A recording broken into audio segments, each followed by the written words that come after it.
সব প্রচেষ্টা ব্যর্থ করে দিয়ে চলে গেলেন দেশের তিনবারের সাবেক প্রধানমন্ত্রী ও বিএনপি চেয়ারপারসন বেগম খালেদা জিয়া। ভোর ৬টায় রাজধানীর এভারকেয়ার হাসপাতালে চিকিৎসাধীন অবস্থায় ইন্তেকাল করেন তিনি।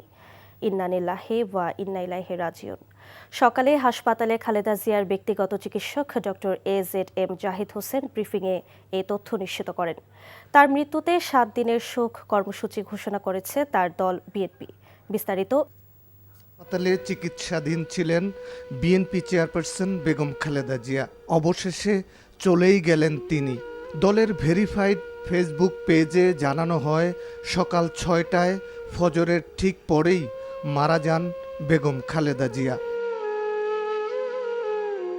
মৃত্যুর খবরে মুহূর্তেই বিএনপি নেতাকর্মী সহ দেশবাসীর মধ্যে নেমে আসে শোকের ছায়া।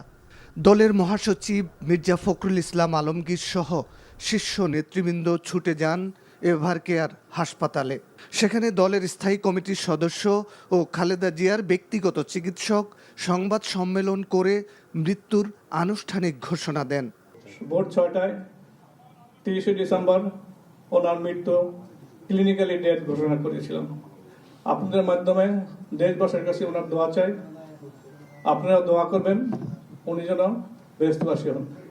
বিএনপি মহাসচিব মির্জা ফখরুল ইসলাম আলমগীর বেগম খালেদা জিয়ার মৃত্যুতে দেশের গণতান্ত্রিক আন্দোলনের এক বিরাট ক্ষতির কথা উল্লেখ করেন। আমাদের গণতন্ত্রের মা, আমাদের অভিভাবক, আমাদের জাতির অভিভাবক আমাদেরকে ছেড়ে চলে গেছে। ইন্না লিল্লাহি ওয়া ইন্না ইলাইহি রাজিউন। এই শোক, এই ক্ষতি, এটা অস্বাভাবিক, অপূরণীয়। এই জাতি কোনোদিন পূরণ করতে পারবে না। যে নেত্রী তার সারা জীবন জনগণের অধিকারের জন্য, কল্যাণের জন্য তার সমগ্র জীবনকে উৎসর্গ করেছিলেন। দলের চেয়ারপারসনের মৃত্যুতে ৭ দিনের শোক ঘোষণা করা হয় বিএনপির পক্ষ থেকে। সংকটে, শোকে মাথার উপর যেমন মায়ের একটা ছায়া থাকে, আজকে জাতি যেন সে ছায়া থেকে বঞ্চিত হলো। আমরাও হলাম। অসুস্থ ছিলেন হাসপাতালে, কখনো বাসায়, কিন্তু বাইরে কাজ করতে আমাদের মনে হতো যে না, মা তো আছেন, উনি তো দেখবেন সবকিছু। ৭ দিন ব্যাপী বাংলাদেশ জাতীয়তাবাদী দল শোক পালন করবে। কেন্দ্রীয় কার্যালয় সহ দেশের সকল কার্যালয়ে,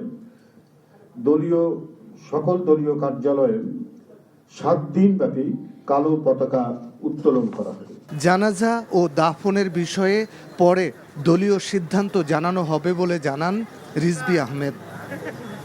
শফিক শাহিন, এনটিভি নিউজ, ঢাকা। এতক্ষণ দেখছিলাম শফিক শাহিনের রিপোর্ট।